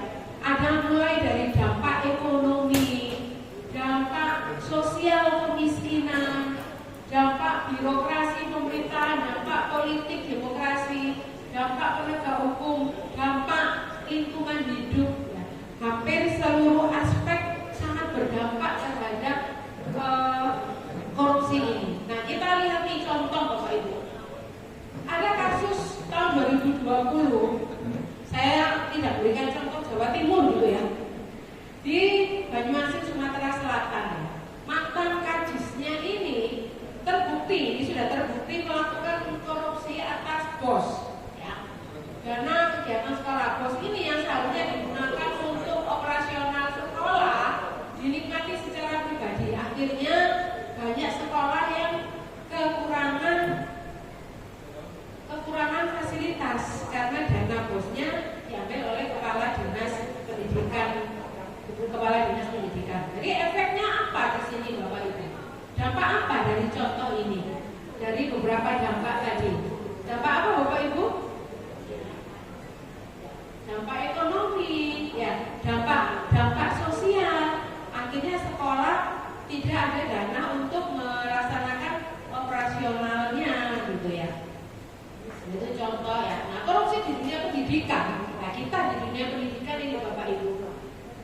Ini merugikannya ini tidak hanya secara finansial Bapak Ibu ya, tapi juga menghancurkan kepercayaan masyarakat, menciptakan ketidakadilan sudah pasti ya, serta ini ya efeknya menurunkan kualitas sumber daya manusia ya, bagaimana fasilitas yang seharusnya kita anak-anak ini bisa praktek sekian ya, tapi karena dananya ada yang dikorupsi dari kasus tadi gitu ya, sehingga anak-anak SMK tidak bisa melakukan praktek ya. Efeknya adalah ya kemampuan kompetensinya, kualitas SDM dari anak SMK tersebut akan menurun.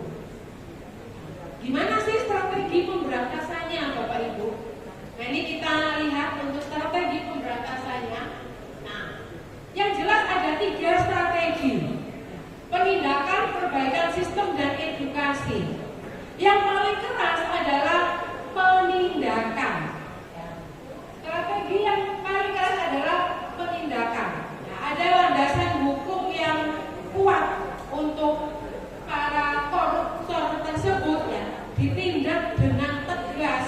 Ada beberapa dampak, ada beberapa sanksi-sanksi yang diterima, sehingga kalau ada penindakan tegas akibatnya adalah akan takut melakukan korupsi.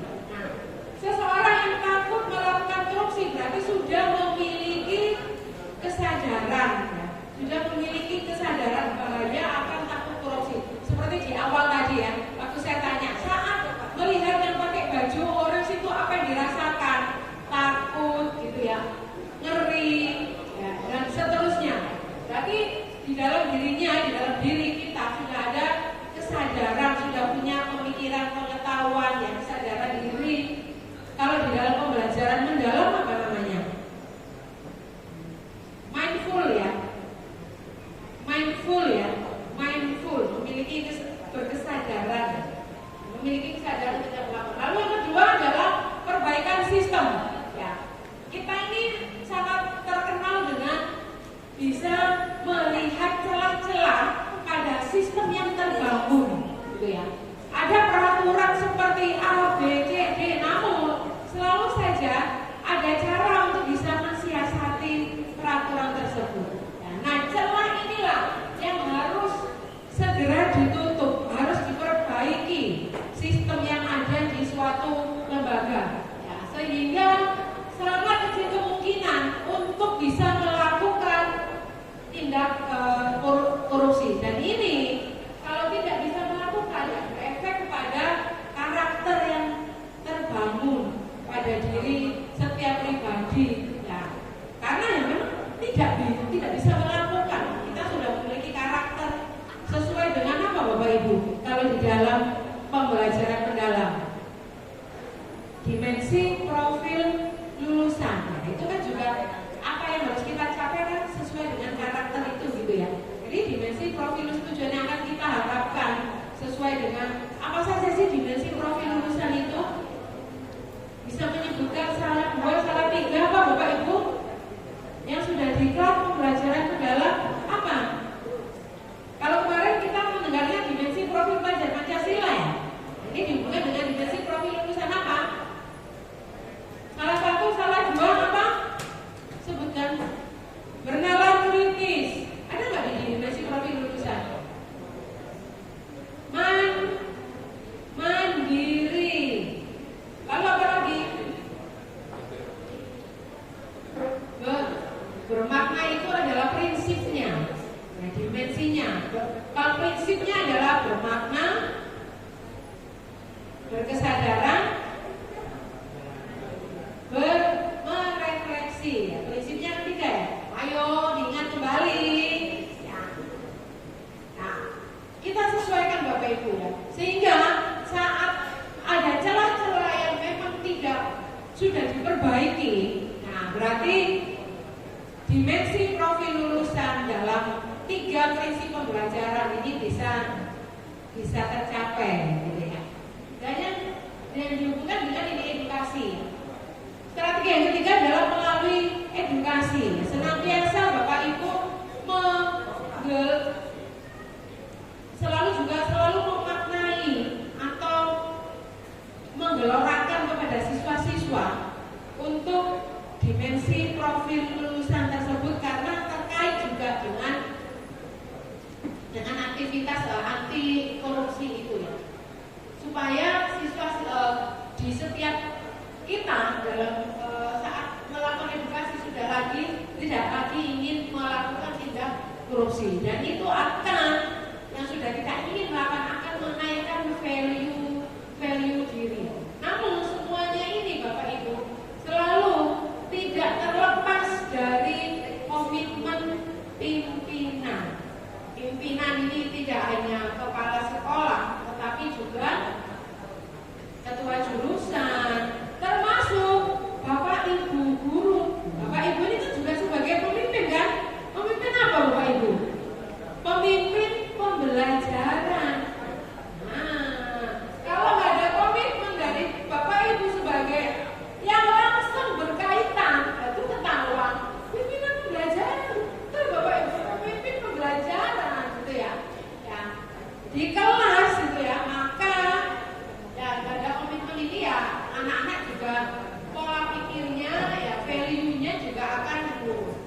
bawanya tuh koran ya, supaya malam tuh kita bisa tidur gitu ya.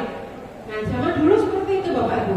Nah Pak Jonan membuat suatu perubahan sehingga akhirnya kita lihat sekarang ya, kereta api ini menjadi bersih, nggak ada lagi makhluk-makhluk yang berkeliaran di atas. Bahkan Surabaya, Bojonegoro gitu aja ya.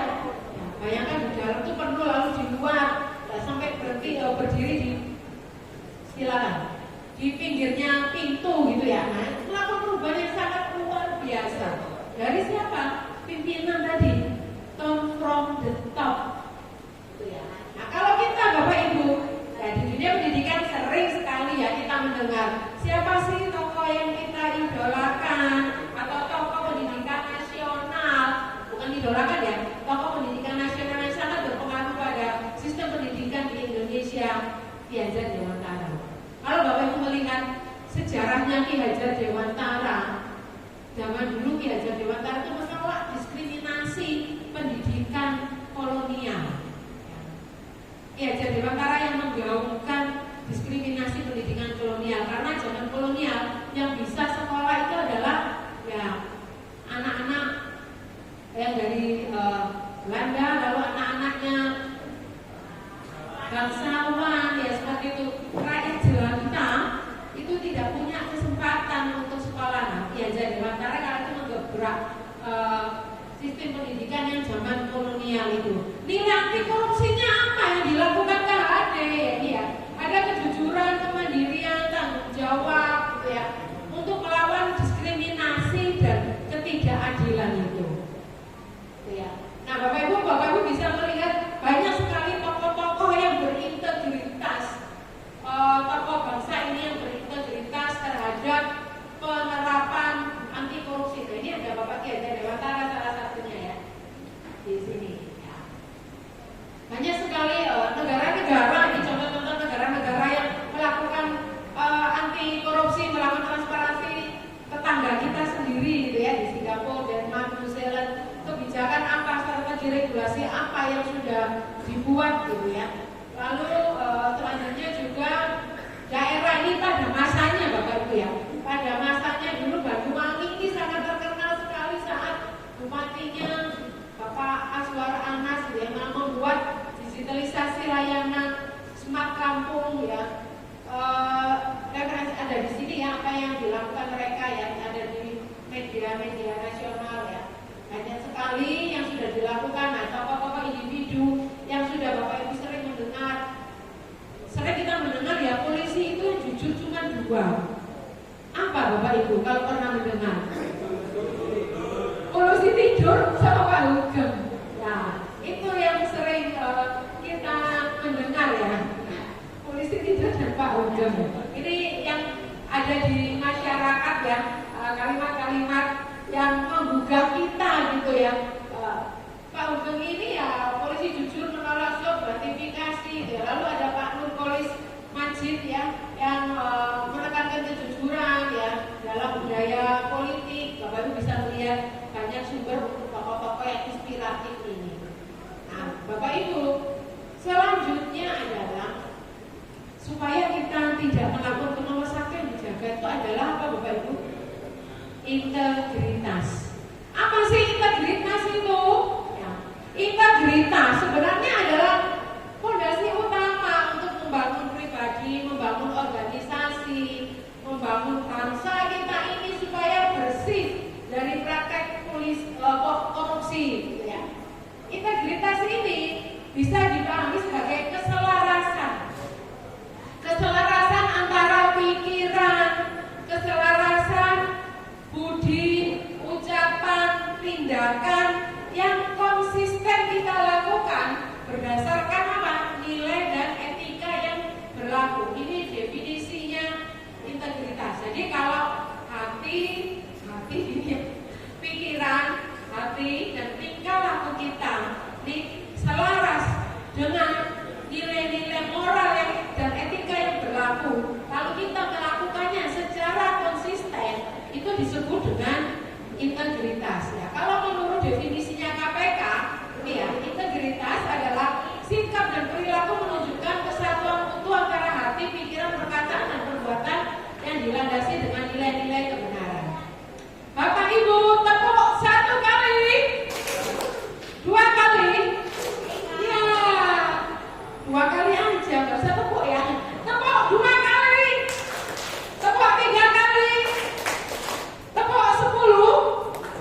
Jumat bersepeda kakak.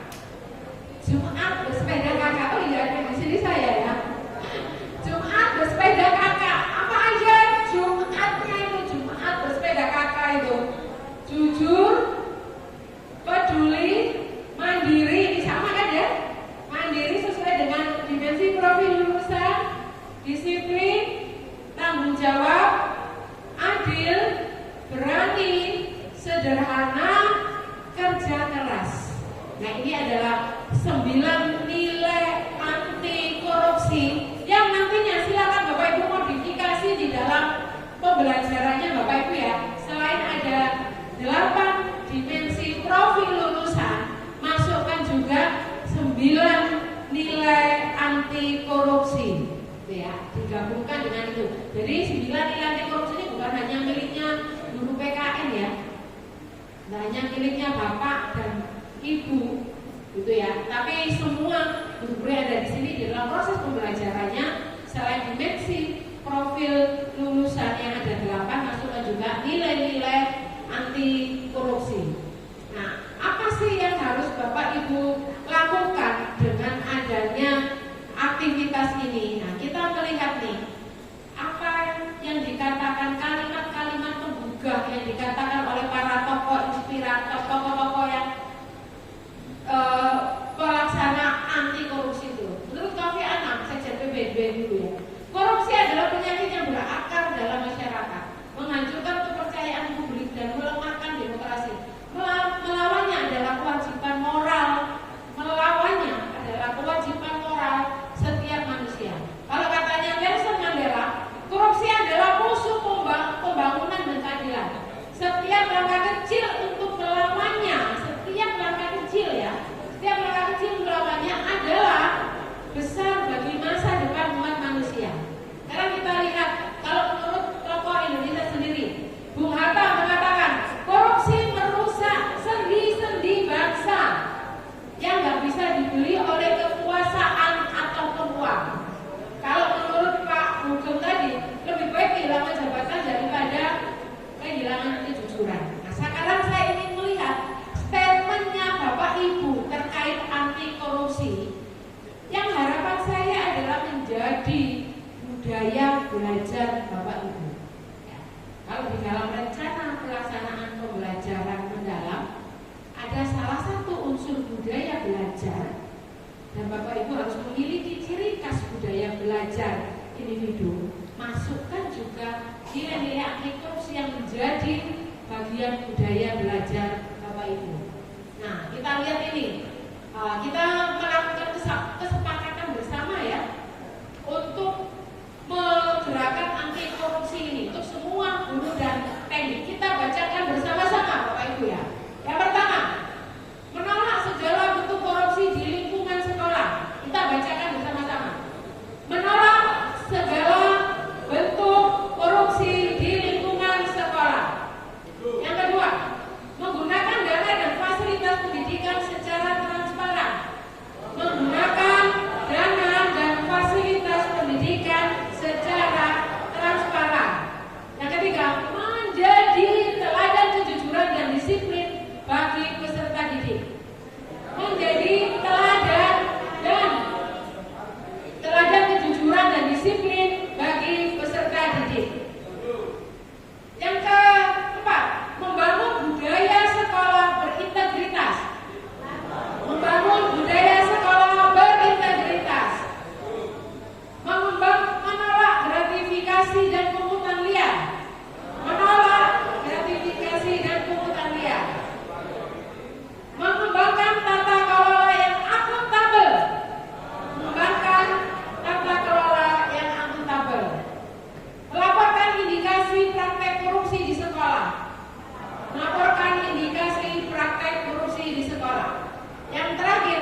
Nah, dari situ nanti kan bukan karena dikumpulkan ya, tetapi saya ingin melihat pemikiran Bapak Ibu yang Bapak Ibu wujudkan dalam budaya belajar di RPP. Bapak Ibu itu kan sudah kontrak dengan murid-muridnya kan ya.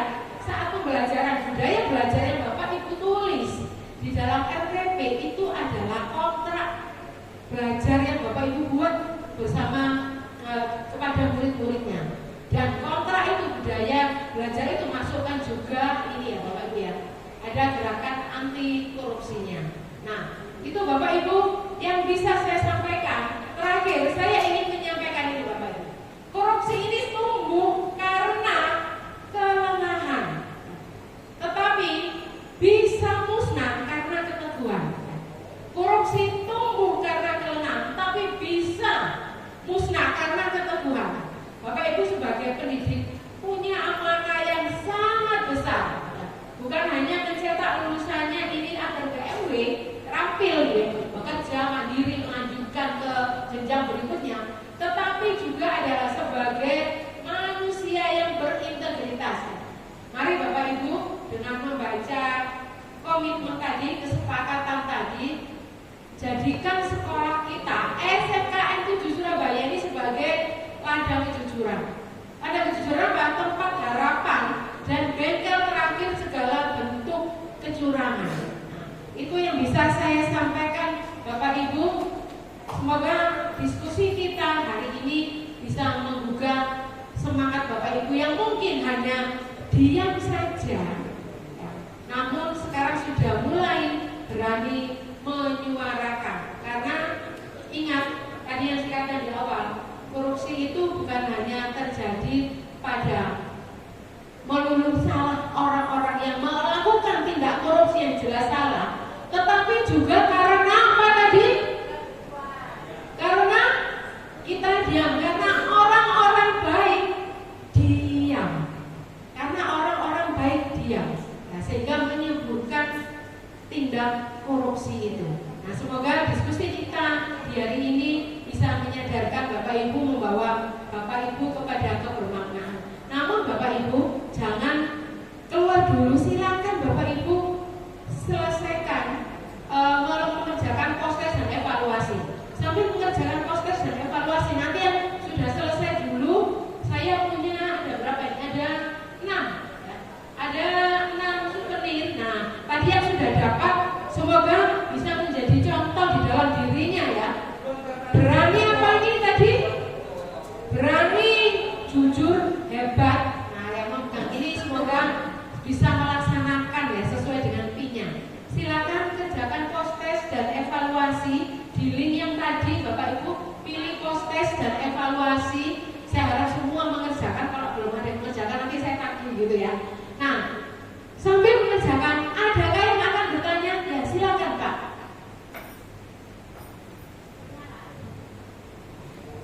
Terima kasih. Assalamualaikum warahmatullahi wabarakatuh.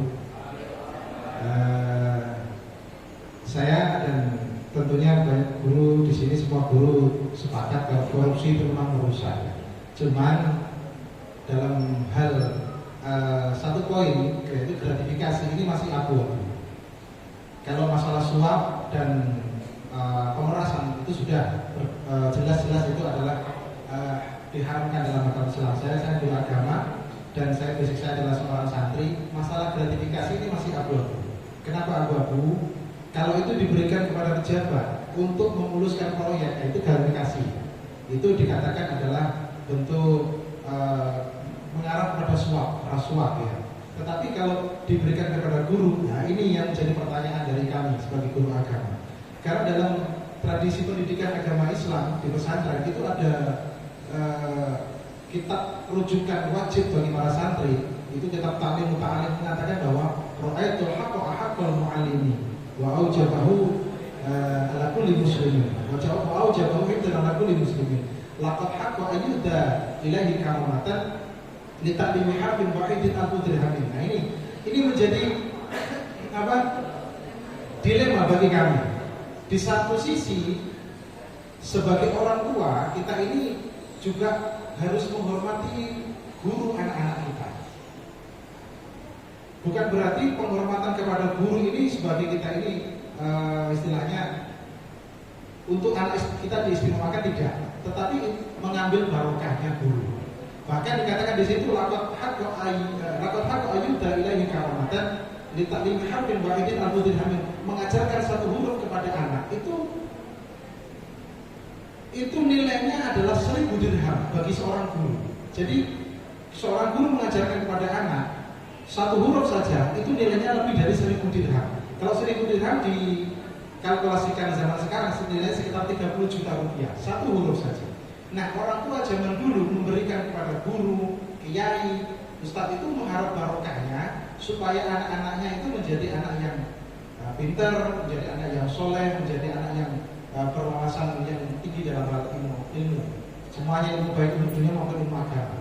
Nah, ini yang menjadi dilema bagi kami seorang guru. Tadi disampaikan juga di situ di slide-nya bahwa pemberian yang wajar, yang nilainya kecil, nah itu tidak dianggap gratifikasi. Padahal tadi dikatakan bahwa satu huruf itu nilainya 1000 dirham.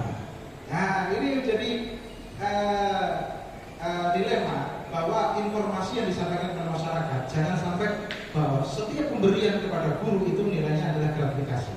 Tetapi yang perlu kita sampaikan kepada masyarakat, pemberian untuk guru itu belum tentu gratifikasi, asalkan memang tidak ada pesanan. Ada guru memang yang pesan itu ada gitu. Tidak ada pesanan. Dan yang kedua, karena memang ketulusan, keikhlasan dari siswa ataupun orang tua memberikan supaya mengalap barokahnya guru. Itu saya sangat miris sekali kalau ada slide-slide atau mungkin pamflet-pamflet itu yang mengatakan bahwa saya tadi melihat pamflet bahwa pemberian guru di kala rapotan itu adalah gratifikasi, bukan rezeki. Nah, ini yang sangat tidak cocok sekali dalam pendidikan agama Islam. Terima kasih. Matur nuwun. Nah, tepuk tangan Bapak Ibu, pertanyaan yang luar biasa. Sulit dia jawabnya ya. Pak, kenapa sih ngasih saya pertanyaan yang sulit itu, Pak? Oke, sebentar kita lihat ya Bapak Ibu ya. Nah, kita lihat tadi yang jenis-jenis gratifikasi tadi ya. Nah, ini ya. Baik. Gratifikasi. Saya sangat memahami, Pak. Nilai-nilai agama bagaimana kita menghormati guru supaya bisa mendapatkan barokahnya guru itu luar biasa dan itu tertanam ya di dalam diri kita. Nah, berhubung ada peraturan tentang gratifikasi itu, maka pemerintah juga sudah memilah hal itu, Bapak Ibu. Ada gratifikasi, nah ini tadi loh ya. Ada beberapa gratifikasi ya. Kita sebagai PNS ya, ataupun yang bukan PNS tapi undang-undangnya ini adalah yang PNS ya. Saat seseorang itu memberi, tergantung kita juga bisa melihat niatnya. Kita bisa melihat niatnya, Bapak Ibu. Apalagi sesuai dengan jabatan. Misalnya, oh ini saya nggak ngajar di sini nih, contoh nih. Saya bukan wali kelas di Budi ini ngasih sesuatu ya, ngasih kaos katakan, ngasih peci ke salah satu bapak, ke Pak Lutfi nih. Pak Lutfi dapat peci ini dari Budi. Tapi Budi ini bukan muridnya, tidak diajar dan tidak berhubungan dengan Budi, nggak ngajar Budi. Nah itu bukan termasuk gratifikasi apa enggak? Tidak ya, karena tidak ada kepentingan di dalamnya.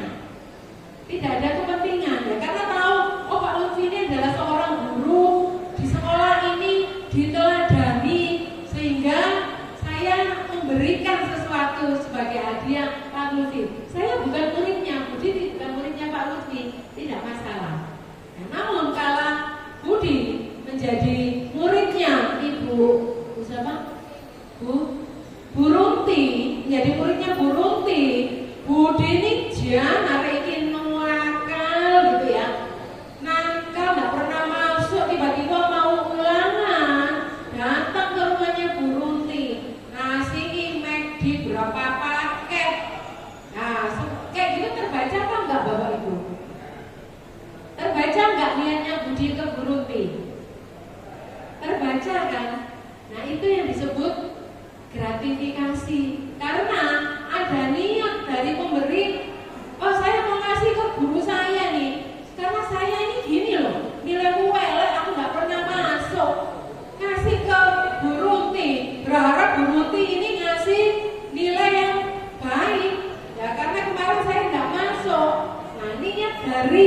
si pemberi. Nah itu disebut gratifikasi, gitu ya. Beda dengan misalnya, oh sudah selesai lulus nih, sebagai tanda ucapan terima kasih, gitu ya, dalam batas-batas pelajaran. Nah ini tadi pemerintah jangan khawatir Pak, pemerintah sudah lengkap ini memberi, gitu ya.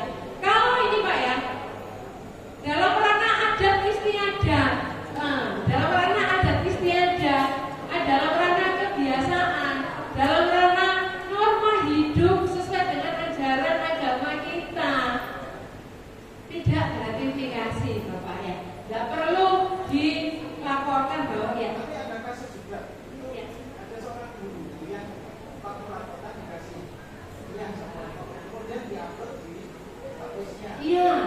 Akhirnya dia mendapatkan Iya. Apa namanya? Ini yang harusnya dipilah-pilah dulu. Iya. Bahwa pemberian setiap pemberian belum tentu itu gratifikasi.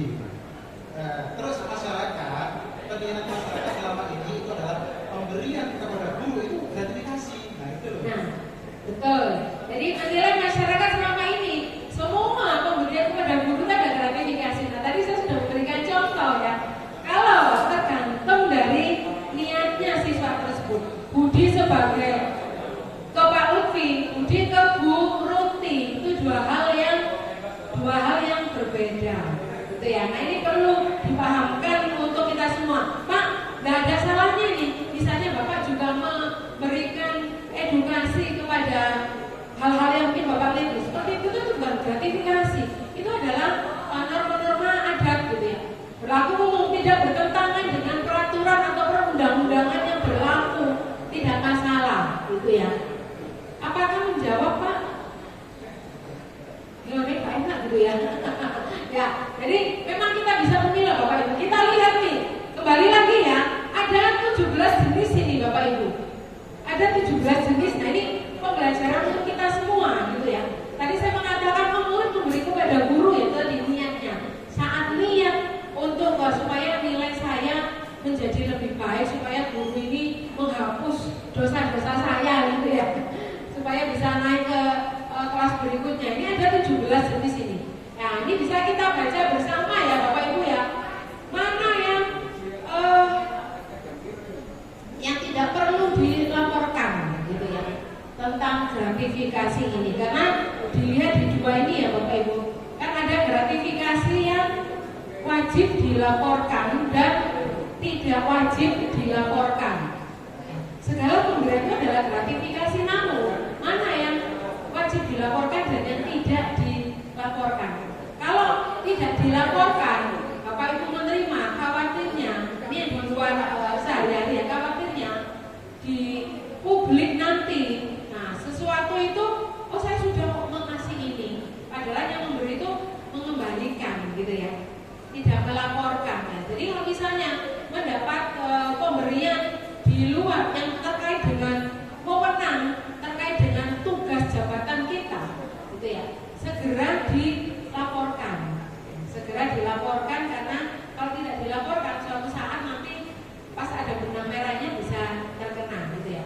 Nah yang terkait dengan siswa tadi, semoga kita sama-sama untuk bisa memahami makna gravitasi. Ngomong gravitasi tadi saya, gratifikasi ini ya. Yang perlu dilihat juga ini tadi 17 jenis, serta juga ada hal-hal yang sesuai dengan norma-norma ini ya, adat istiadat, gitu ya. Jadi ada beberapa daerah yang misalnya di Madura gitu ya, tidak mau terima, beberapa daerah itu gak selamat mulaiku, gitu ya. Nah, terkait dengan adat istiadat atau menghargai ya, terkait dengan norma-norma yang ada di masyarakat. Nah, itu Bapak Ibu. Oke, ada lagi yang ingin ditanyakan Bapak Ibu? Sudah ya, cukup ya. Baik, kalau sudah cukup, nah ini tadi yang bertanya saya beri. Oke, terima kasih Pak. Ya, semoga Bapak bisa menggulirkan tentang gratifikasi ini dengan baik. Oke Bapak Ibu, sesuai dengan janji saya tadi, siapakah yang sudah selesai lebih dahulu untuk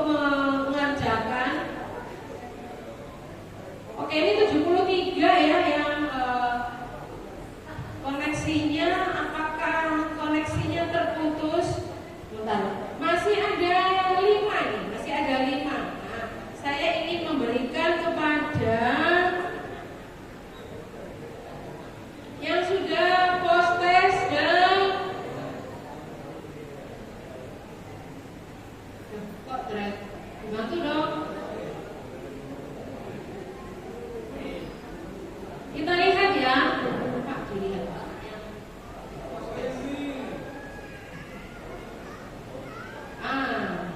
Ini yang lebih yang awal menjawab. Yang pertama menjawab siapa? Nah, kelihatan ini. Nah, Pak Narno, mana Pak Narno? Mana Pak Narno? Silakan di depan dulu. Pak Narno, Pak Joko. Yang lebih dulu yang atas kan?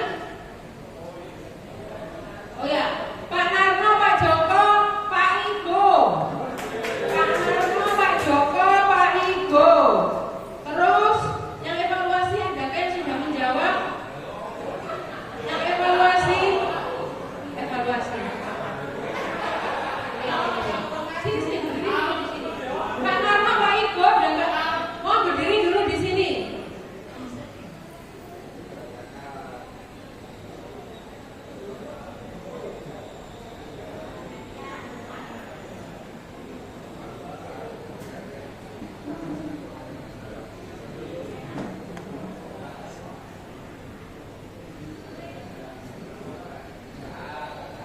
Yang sudah mengerjakan evaluasi.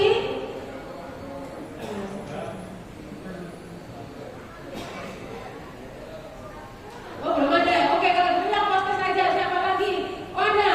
Yang evaluasi siapa? Silakan Pak, yang bertiga tadi. Kurang satu. Mari Pak, silakan. Siapa yang evaluasi? Oh.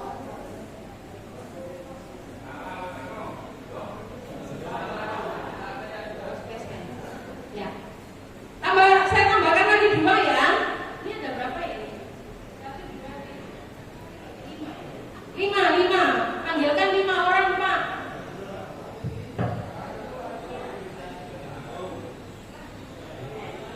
Bu Leli Vera.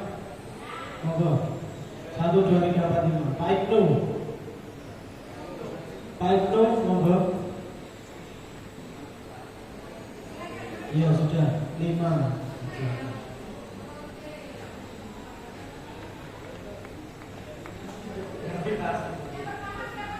Yang pertama Pak Narno. Iya.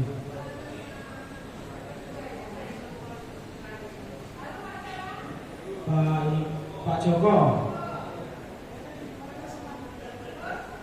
Pak Ibu, Bu Leli,